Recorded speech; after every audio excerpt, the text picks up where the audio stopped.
I refused to leave my girlfriend to start over with my estranged wife. My name is Alex, and I am at a crossroads in my life, torn between the past and the present, between duty and desire. This is the story of my struggle to decide whether to stay with my amazing girlfriend or to reconcile with my estranged wife for the sake of our family. My wife, Emma, and I had been separated for 3 years. Before that, we had spent a decade together, 9 of those years as a married couple. Our relationship was once the epitome of blissful love, filled with laughter, shared dreams, and the deep, comforting knowledge that we were each other's everything. I loved Emma very deeply, and for a long time, I believed she was my soulmate. We had 2 beautiful children together, now aged 12 and 10, who were the center of our world. Our family was my pride and joy, and for a while, it felt like nothing could ever come between us. I can still vividly remember the first time I laid eyes on Emma. It was a sunny afternoon in the park, and she was sitting on a bench reading a book. There was something about her that drew me in immediately. Maybe it was the way her hair caught the sunlight or the serene expression on her face as she lost herself in her book. I mustered up the courage to approach her, and to my delight, she looked up and smiled. That moment marked the beginning of our journey together. We spent hours talking, sharing our hopes and dreams, and finding that we had so much in common.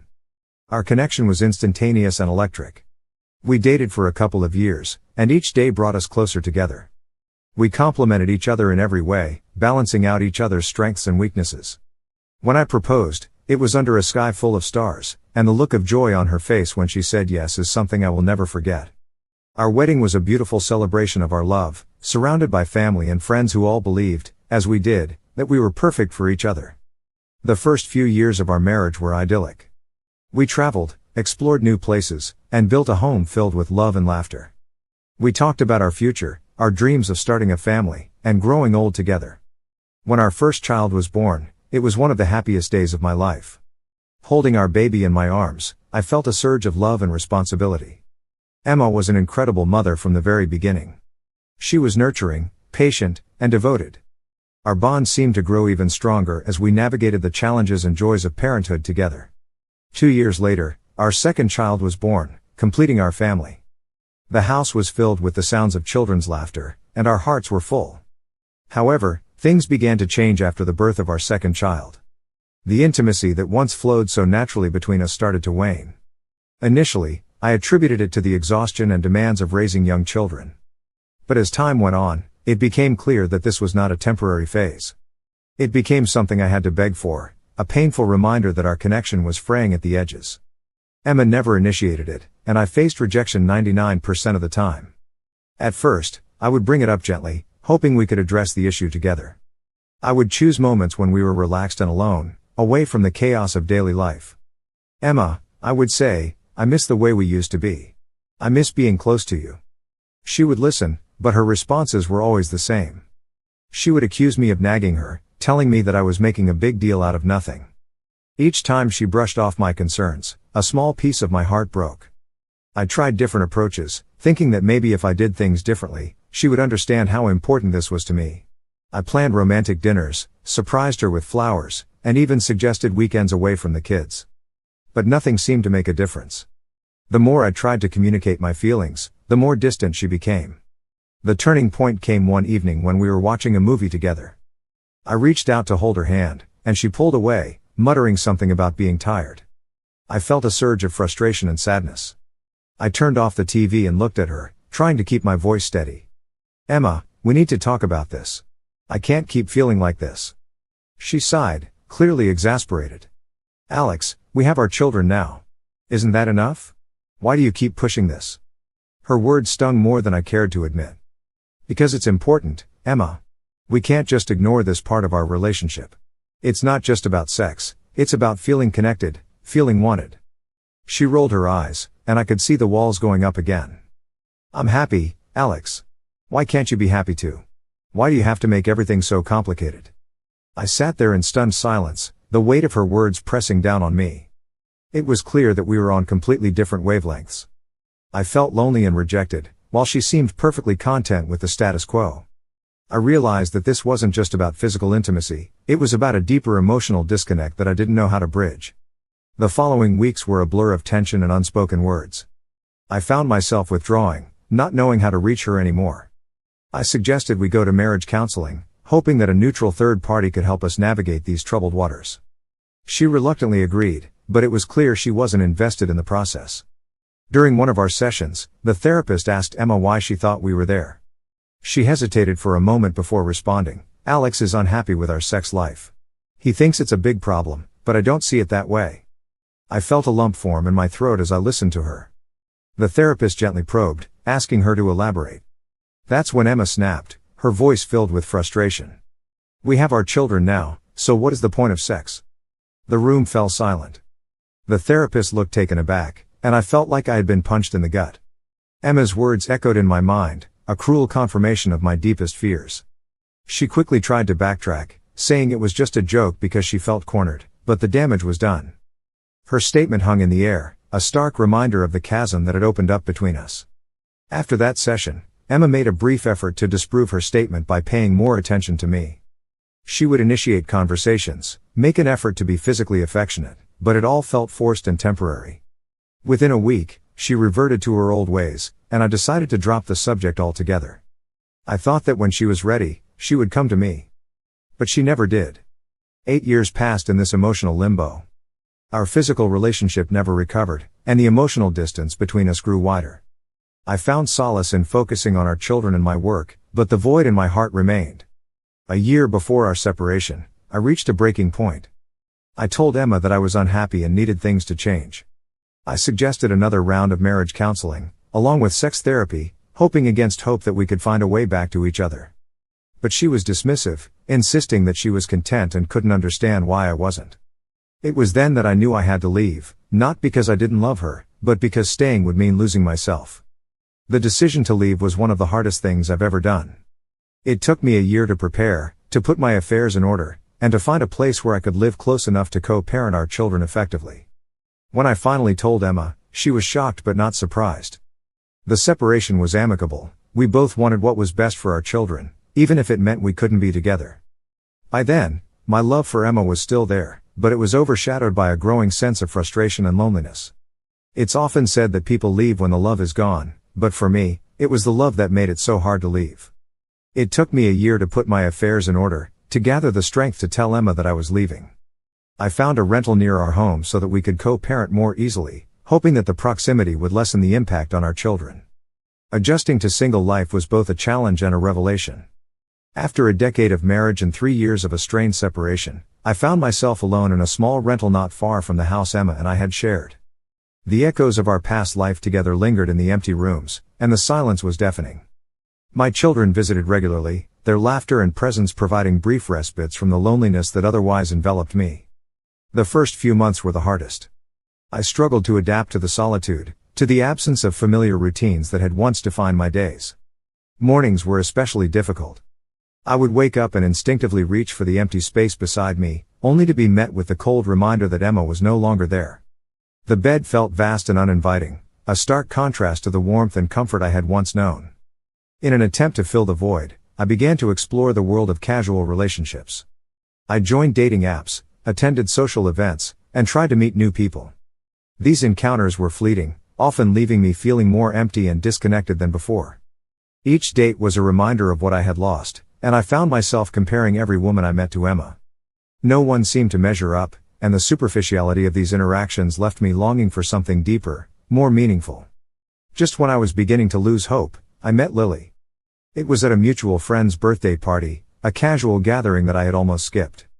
The moment I saw her, there was an instant connection. She had an infectious smile and a warmth that drew me in immediately. We spent the evening talking, laughing, and sharing stories. For the first time in years, I felt a genuine spark of excitement and possibility. Lily was unlike anyone I had ever met. She was kind, compassionate, and incredibly understanding. She listened without judgment, offering insights that often left me in awe of her wisdom. Our relationship developed slowly, naturally, as we spent more time together. Each date was filled with laughter and deep conversations that left me feeling invigorated and alive. She had a way of making me feel seen and valued, something I hadn't experienced in a long time. As the months passed, our connection deepened. We shared our hopes, dreams, and fears, building a foundation of trust and mutual respect. Lily was a breath of fresh air, a beacon of light in the darkness that had surrounded me for so long.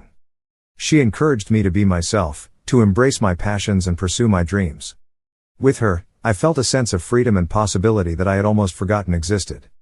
Our relationship was not without its challenges.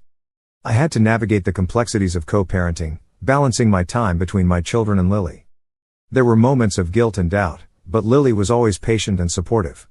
She understood the importance of my role as a father and never tried to compete with my children for my attention. Instead, she embraced them, welcoming them into her life with open arms. The joy and fulfillment I felt in my relationship with Lily were unlike anything I had ever experienced. With her, I rediscovered parts of myself that had been buried under the weight of my failed marriage. She reignited my passion for life, encouraging me to pursue hobbies and interests that I had long abandoned. Together, we explored new places, tried new things, and created memories that filled my heart with happiness. Lily's love was a balm to my wounded soul. She showed me that it was possible to love and be loved in a way that was healthy and nurturing. Our relationship was built on mutual respect, open communication, and a deep understanding of each other's needs and desires. I no longer felt the need to beg for attention or validation. With Lily, everything felt effortless, natural, and right. One of the most profound moments in our relationship came during a quiet evening at her apartment. We were sitting on her balcony, watching the sunset, when she turned to me and said, "Alex, you deserve to be happy.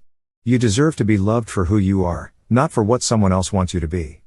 Her words struck a chord deep within me, and I realized that for the first time in years, I truly believed them.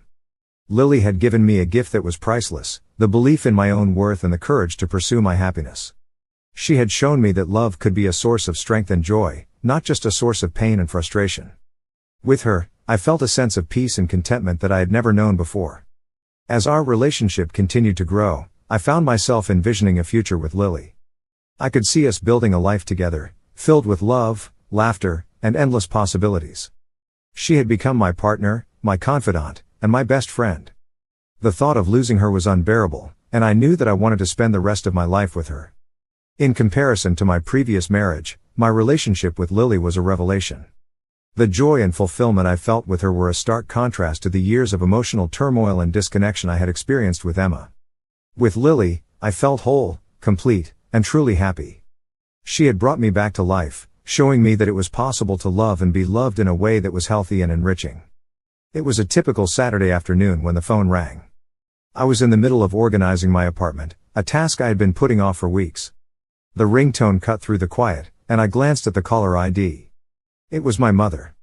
I answered, expecting a casual chat about her latest gardening project or a new recipe she had tried.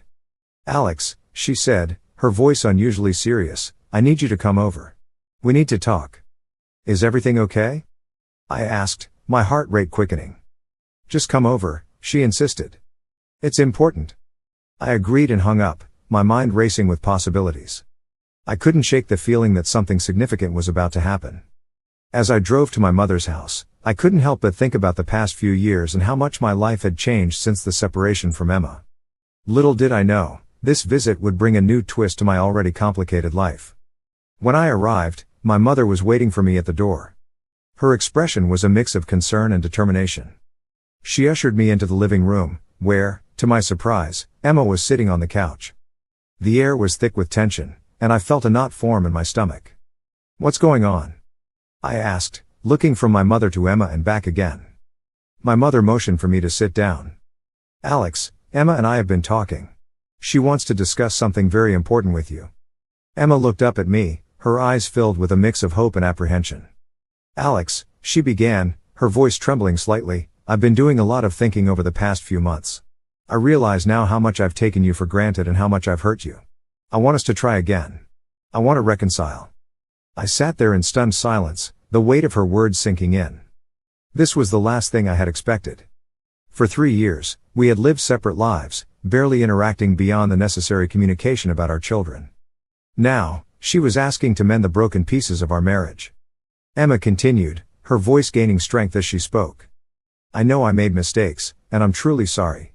I've been seeing a therapist, working on myself, and I've realized that I can't let go of what we had. I miss you, Alex. I miss our family. I'm willing to do whatever it takes to fix this. Counseling, therapy, whatever you need." The sincerity in her voice was undeniable, but it also brought back a flood of painful memories. I remembered all the times I had tried to reach out to her, to bridge the gap that had grown between us, only to be met with indifference or outright rejection. Could I trust her words now? Could I believe that she had truly changed? My mother chimed in, her voice gentle but firm. Alex, I know this is a lot to take in, but think about the girls. They need their family together. You and Emma owe it to them to at least try. Her words cut deep. I had always put my daughters first, and the thought of giving them a united family was tempting. But I couldn't ignore the fact that it wasn't just about them. My happiness mattered too, and I had found that with Lily. I need some time to think, I finally said, my voice barely above a whisper. Emma nodded, tears welling up in her eyes. I understand. Take all the time you need. Just know that I'm here, ready to do whatever it takes. I left my mother's house that day with a heavy heart, my mind a whirlwind of emotions. The drive home felt longer than usual, each mile filled with doubts and questions. When I finally walked through the door of my apartment, I felt a wave of relief wash over me. This was my sanctuary, a place where I could think clearly and process everything that had just happened. That evening, I told Lily everything. We sat on the couch, her hand in mine, as I recounted the events of the day. She listened quietly, her face a mask of calm concern. When I finished, she squeezed my hand gently. You need to do what feels right for you and your daughters, Alex, she said softly. Whatever you decide, I'll support you. Her words were a balm to my troubled mind, but they didn't make the decision any easier. The next few days were filled with sleepless nights and endless contemplation. I replayed Emma's words over and over in my head, trying to discern if there was truth in them or if they were just a desperate attempt to cling to the past. One evening, as I sat alone in the living room, memories of my marriage with Emma flooded back. I remembered the good times, the laughter, and the dreams we had shared. But I also remembered the pain, the rejection, and the feeling of being unloved and unwanted. I had to be honest with myself. Could I go back to that life? Could I risk opening those old wounds again? My mother called me frequently during this time, her voice always filled with concern. Alex, have you thought about what Emma said? I know it's a lot to ask, but please consider it. For the girls. Her pleas weighed heavily on me. I knew she meant well, but she didn't fully understand the depth of the pain that had driven me to leave in the first place. It wasn't just about physical intimacy, it was about feeling valued, respected, and loved. And for a long time, I hadn't felt any of those things with Emma. I spent the next few days reflecting on my life, my children, and my future. I thought about Lily and the happiness she had brought into my life.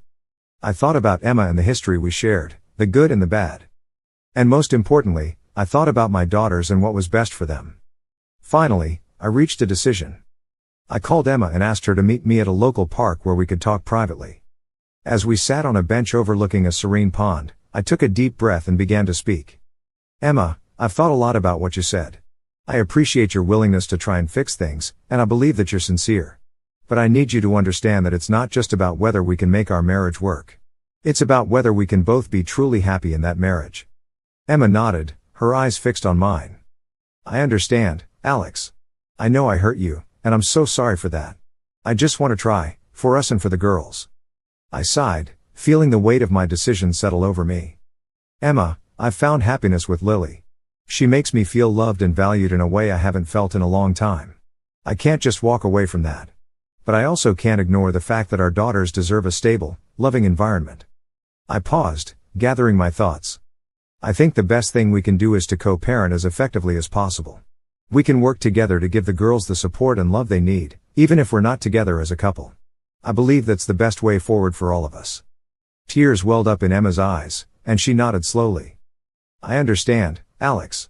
I just want what's best for the girls. If this is what you think is best, then I'll support it. We sat in silence for a few moments, the weight of our shared history hanging in the air. It was a bittersweet moment, filled with a mix of sadness and relief. We both knew that we were making the right decision, even if it wasn't the one we had once hoped for. As I walked away from the park that day, I felt a sense of closure. The path ahead was still uncertain, but I knew that I had made the right choice for myself and my children. I returned home to Lily, ready to build a future filled with love, happiness, and the promise of new beginnings.